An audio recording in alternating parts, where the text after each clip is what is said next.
whatever path you are on, whatever inspired you to come here today, we honor you and we welcome you.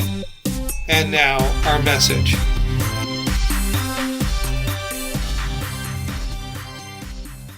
Listen to Reverend Allie's message. And we open our hearts and we go within.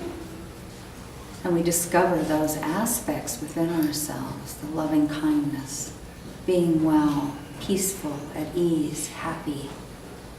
As we focus on those, they grow, they expand, and we're filled with joy and peace and love.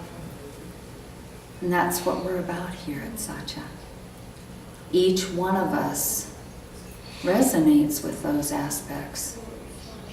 They are all the same. We are all the same.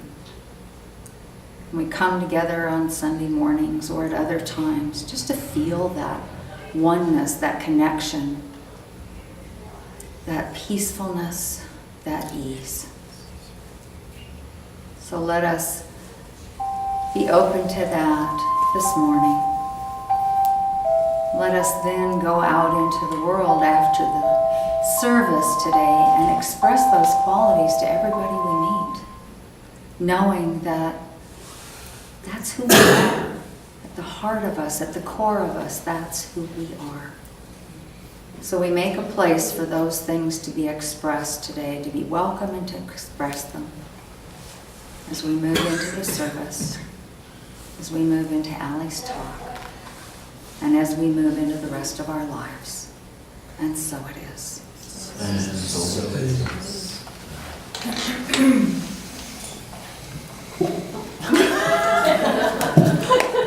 Oh, I didn't know what was happening. I changed things around this morning. Good morning. Good morning. It's so great to be here. Words can't really convey the gratitude that I am feeling for everyone that came and helped with the second annual Om Fest.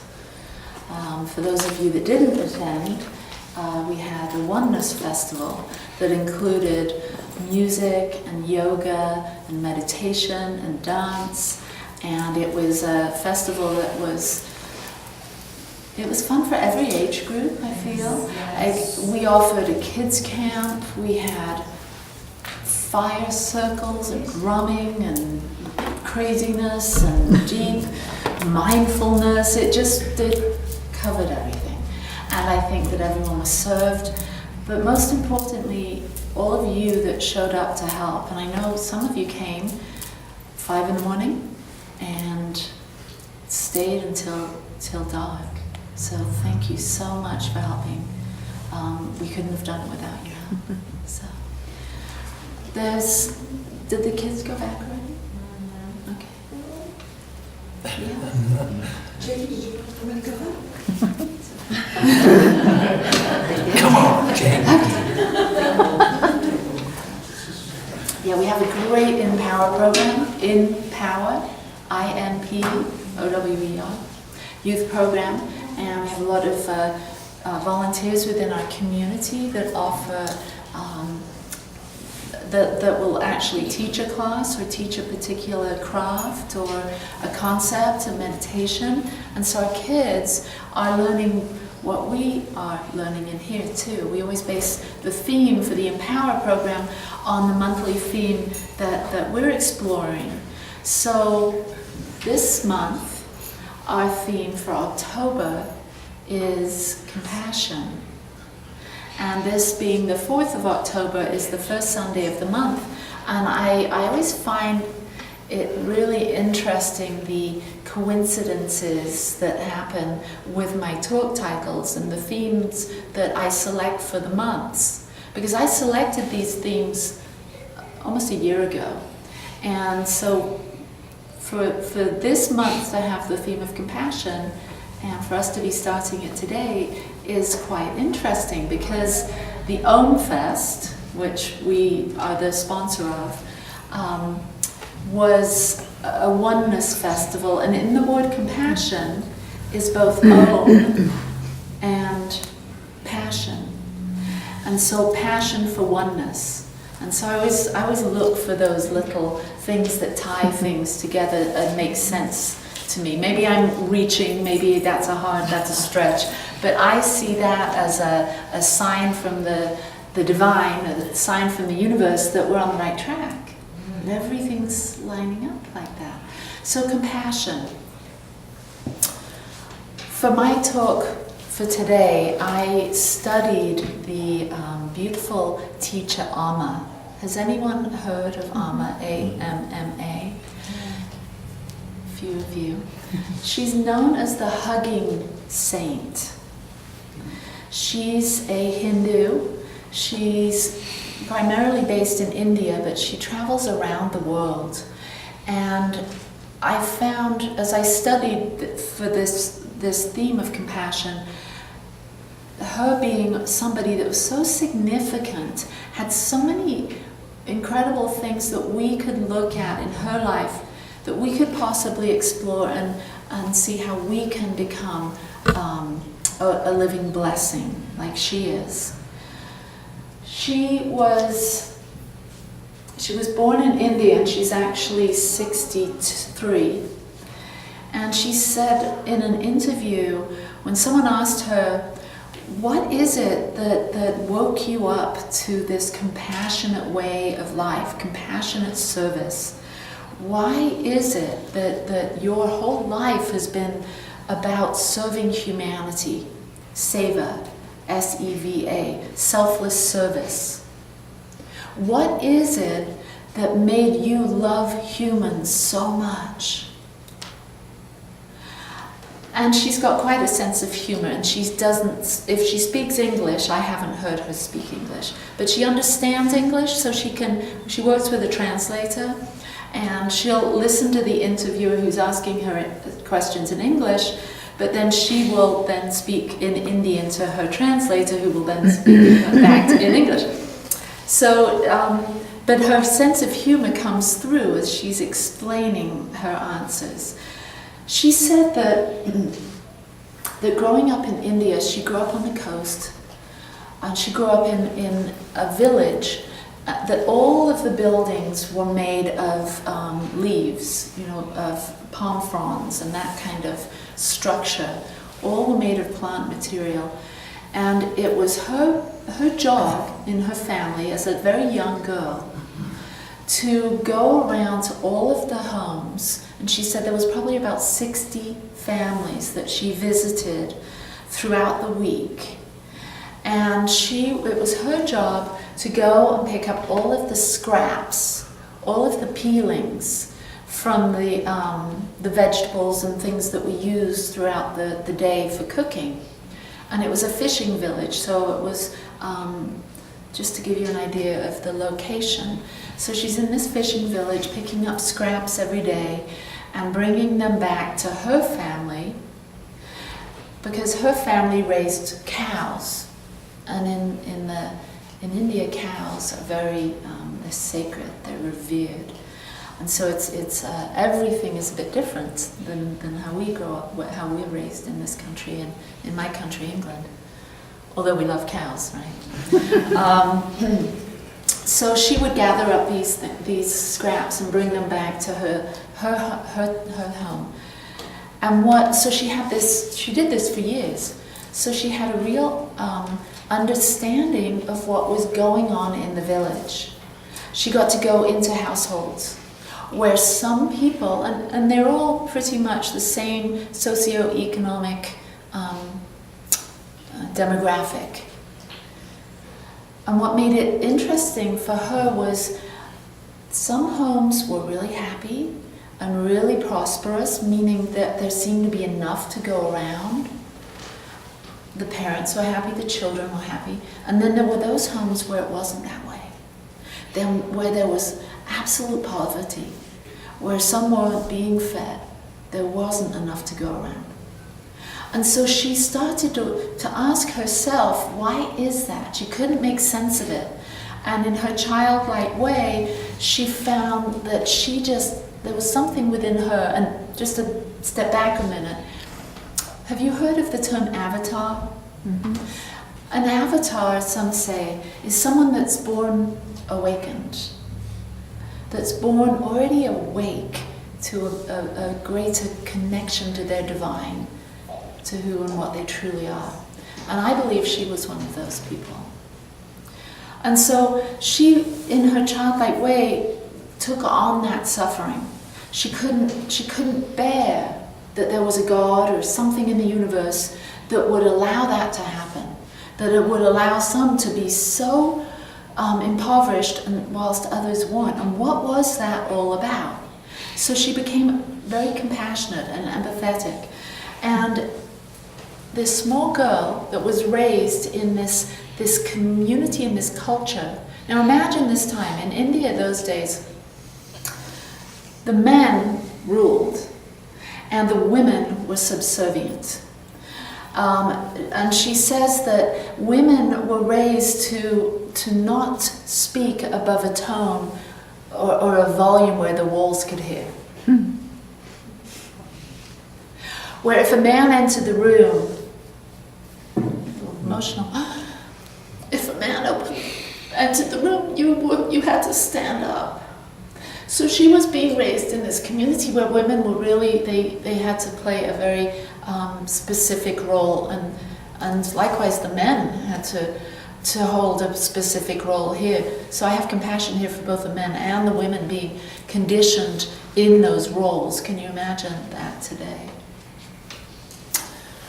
So here she is. She's told how a woman's to act, but yet she's this divine being that is having these awakenings to what is human suffering. Why are we suffering like this? Why are some not suffering? Why are some suffering when they're given the same amount of foods, when they're given the same teachings, when we're all a part of this community? So she started exploring that, and her parents didn't really like the fact that there was this young girl who was having all of these thoughts and sharing them with people in the village, because girls weren't supposed to speak so loud, not loud enough for the walls to hear. And this young woman had all sorts of thoughts and opinions about what was going on. So people started coming to her as a young woman, and they would cry, and she would take on their suffering, and in an attempt to relieve that suffering, she would embrace them. She would hug them. And through those embraces and those hugs, people felt better. So she's continued to do that for her whole life. That's been her practice. And she's what's known in that culture, she's a guru. And people come to her of their own free will, and she doesn't charge money. She offers some things that there is a cost to, retreats and whatnot. But she does these services where people come and just receive embraces from her, and suffering in their lives is relieved. And sometimes she'll do this for 20 hours straight. So you might want to, if she's coming to this country, maybe go and check her out. So that's a little story on Amma and what she does. And so I took some of her wisdom, and I wanted to share that with you today, in the attempt that you too can maybe put a greater emphasis on compassion and how it can transform your life, and how you too, like her, can make a difference in your community. One small girl with no special privileges had the ability to not only transform everyone that she met as a child, but continues to do that her whole life. And she said all of us have that same capacity to have that amount of compassion and practice serving and giving our divine gifts, that none of us are not able to do this. So think about that this week. What is it that I'm here to do? Hers was hugging. What's yours?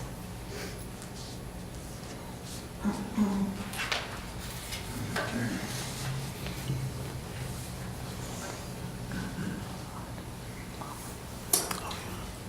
When asked in 2002 to what extent she thought her embraces helped the ills of the world, Amma replied, "I don't say I can do it 100%. Attempting to change the world completely is like trying to straighten the curly tail of a dog. But society takes birth from people. So by affecting individuals, you can make changes in the society, and through it in the world. You cannot change it, but you can make changes. The fight in individuals' minds is responsible for the wars. So if you can touch people, you can touch the world." She puts a great emphasis on the fight that we have going on within our minds, and says that this is what contributes to all of the dis-ease and the disharmony throughout the world. Now, this is the same message that we hear from so many of the traditions, the faith-based traditions around the world. It's what my beloved teacher Ernest Holmes teaches, that we can learn to understand the workings of our minds, that we can actually choose the thoughts that we think about, and we can change the thoughts that we think about, and hence change the world, because the world, as we see it out here, is only a reflection of what's going on in here. If you took all the humans off of the planet, what would it be like? You bring the humans back onto the planet with the warring of the mind, and then we see what's happened. So we are the missing link to peace and happiness and to compassion. We are the ones, and now is the time, to awaken to our divine capacity to bring peace onto this earth. And it happens one thought at a time. It happens one hug at a time. It happens one kind word at a time. Each of us are able to practice this. Compassion is, in the Tibetan tradition, they say compassion is really non-judgment, meaning we don't negatively have judgment on who people are, how they act, and what they say. We just allow people to be people. It is actually that energy that is attached to that judgment that creates disharmony and imbalance. So again, compassion is non-judgment and unconditional love. You are here to love everyone, not just some. We're here to love everyone. Did you get that memo? We didn't. We weren't raised to understand that. Well, not most of us. That we're here to not judge and to love everyone. We can all do that. It's not easy, but it sounds really simple.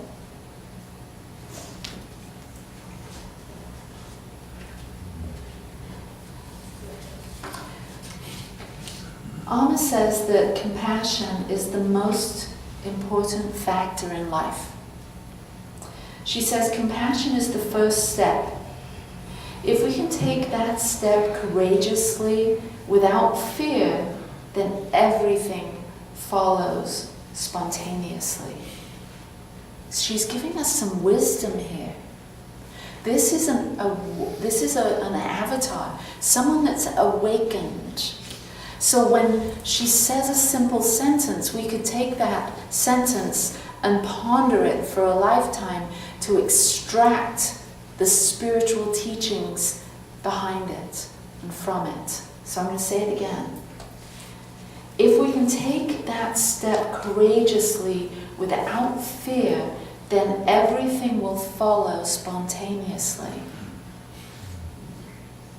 Meaning, when we come from compassion, something opens up.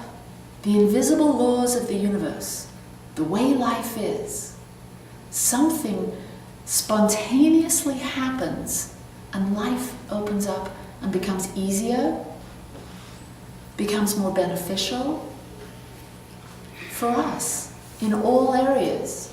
You know what it feels like when you're in your zone, you're in your groove.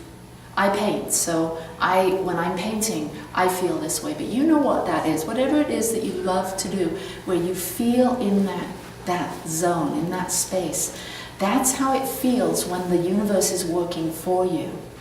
You sort of enter into this magical realm.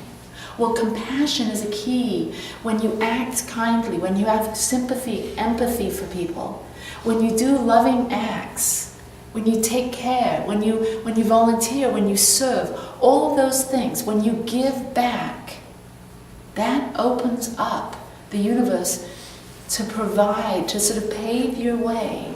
So it feels like you're in that groove, in your zone. That's how it feels like when you're in alignment with your divine self. Now when you feel the opposite, when things aren't going well, when you're having hiccups, that's when you're out of alignment. And there's something within you that knows that you feel it in your body, you energetically sense it, the universe outside gives you signs and signals of that. Wow, this day is moving along so quickly.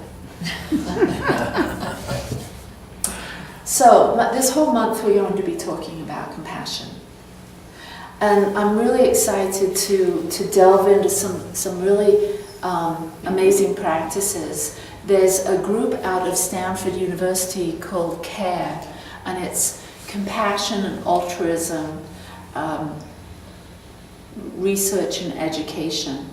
And they've got some amazing teachings. You can actually learn how to be more involved in this global compassion movement. So I'll have more information about that next week in my next talk. But I thought I would delight and surprise you with a meditation. So if you will, just please close your eyes.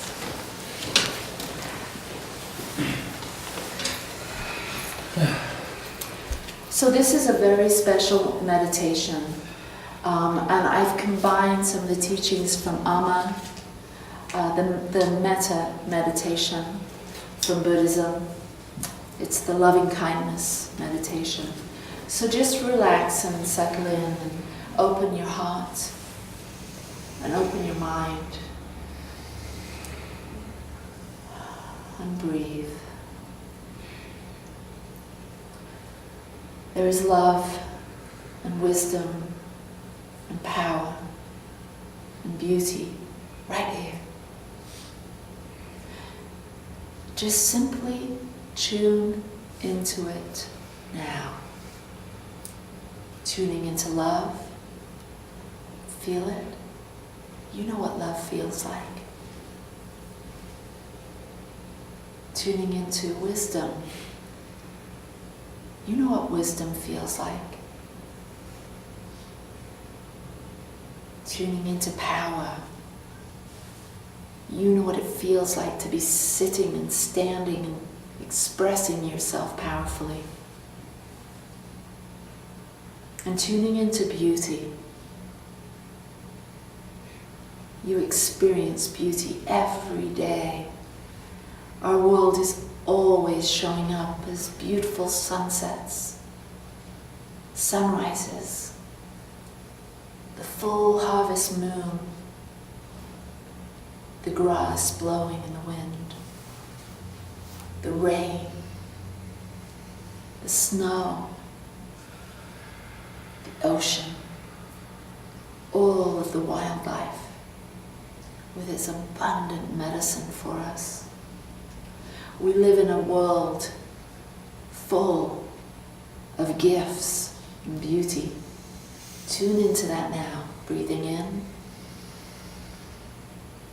and exhaling gratitude.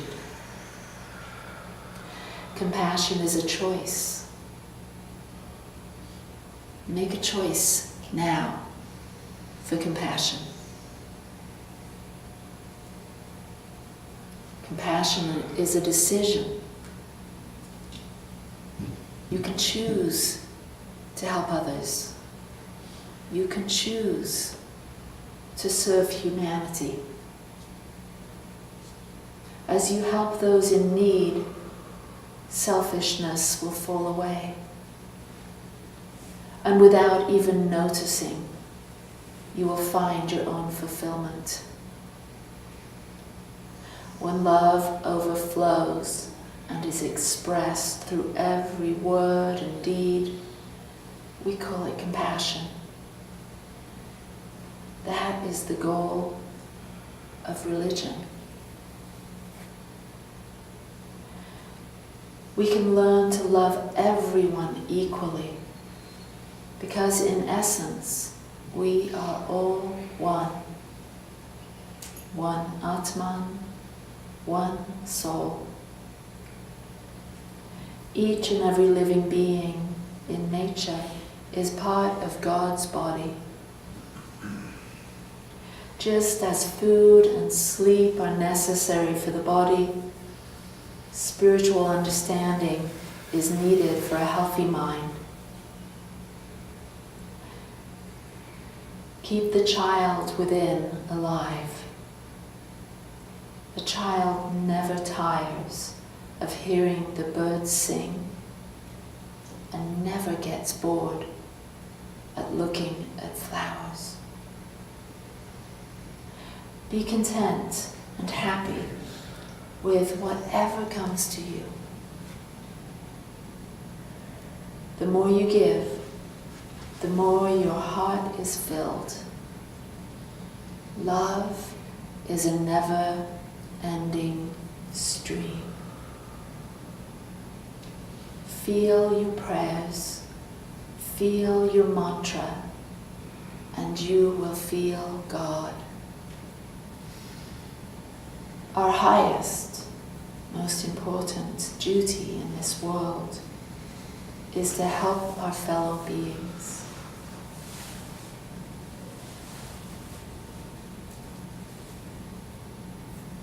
May I live in safety. May I be strong. May I be happy. May I find joy in all that I do and all that I am. May I be healthy in body and in mind. May I live with ease, and may I love with ease. May all beings live in safety.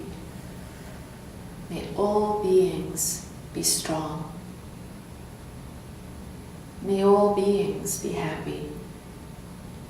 And may they find joy in all that they do and all that they are. May all beings be healthy in body and in mind. May all beings live with ease, and may all beings love with ease. Breathing in love and exhaling love. Breathing in gratitude, exhaling gratitude. Breathing in loving kindness and exhaling compassion. For this, we are blessed, and all beings are blessed.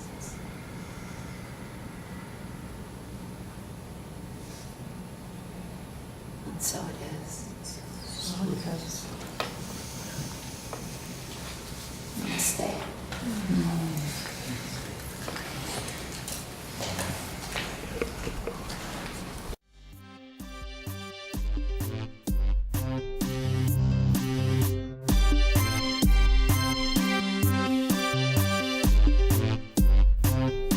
Thank you for blessing us with your presence today and being a part of the Satya Center. You're invited to join Reverend Ali and Reverend Lyle each Sunday morning at 10 a.m. for your dose of connection, inspiration, and co-creation. The Satya Center is located at 795 24th Street, Ogden, Utah. For directions, a map, and our service times, please see our website, thesatyacenter.org. This program was brought to you by the kind donations from the members of the Satya Center. Thank you.